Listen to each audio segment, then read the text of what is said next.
Hi, so my last pair of glasses broke. I got what I got.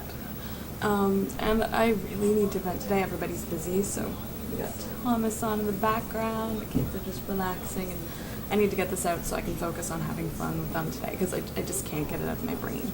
Last night, before going to bed, I was browsing on my little phone, I guess, and I was on G+, and I was just going through the hashtags, and lo and behold, I'm all into the Gaza Palestine thing again. And the images I saw cannot be unseen. And this is the reality that people in our culture never see.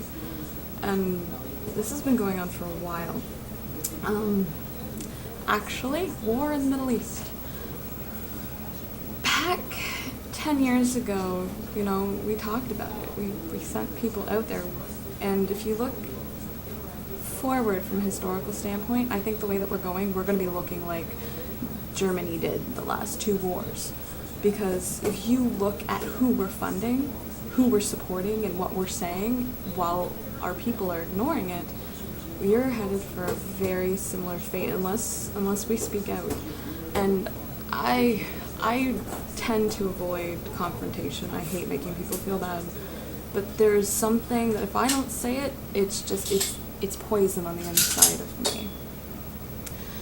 And that is the fact that to see so few people talk about it, to see so few people care about these things. I know I post a lot of stuff that's really kind of depressing, and it's usually related to politics. The reason I share that and not these horrible stories about tragedies that happened in our world is because as a consciousness, it is my duty to change the path of these politicians if they go off track, as it is all of you. I cannot change the story of that tragedy. For instance, the news is just full of, I don't even want to name any of them because there's too much. It really irritates me to see people who would rather play games than focus on this stuff. It really irritates me to see people who would rather watch the new release of some show and not talk about this, because the power of unity is actually how this shit changes. Again, knowing history is important, because any point in time that shit changed was because people got together and said no. That's the power of collective humanity. I know you may feel powerless, you may feel overwhelmed with all this bullshit going on in your own life.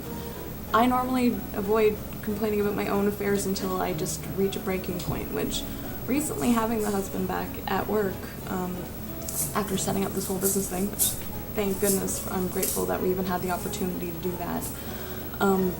It's been crazy, so this is the reality for everybody. And the fact that, I skipped several months and then went back to see what it's like I'm not conditioned the way most people are, which is a little change, followed by a little change, followed by a little change, and eventually you forget all the changes that happen. That's what they're doing to us in the news. That's what they're doing to us at work.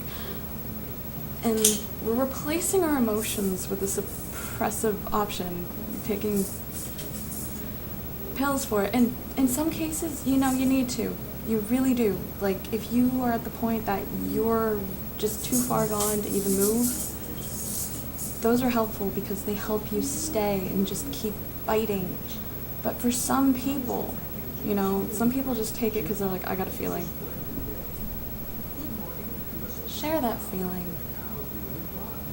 We're in a culture that still kind of avoids addressing our feelings. Men are taught to completely suppress having feelings at all. But females were taught to embrace them. Unfortunately, a lot of things with females is we embrace every one of them without the logic of who we might be hurting, which is where drama comes from. Somewhere between the midway point is a good thing. So thank you for listening. I feel like I just needed to get that out of me. And if you want to listen to my political rants, feel free. But I'll make a separate video for a separate affair. And we'll see how this turns out.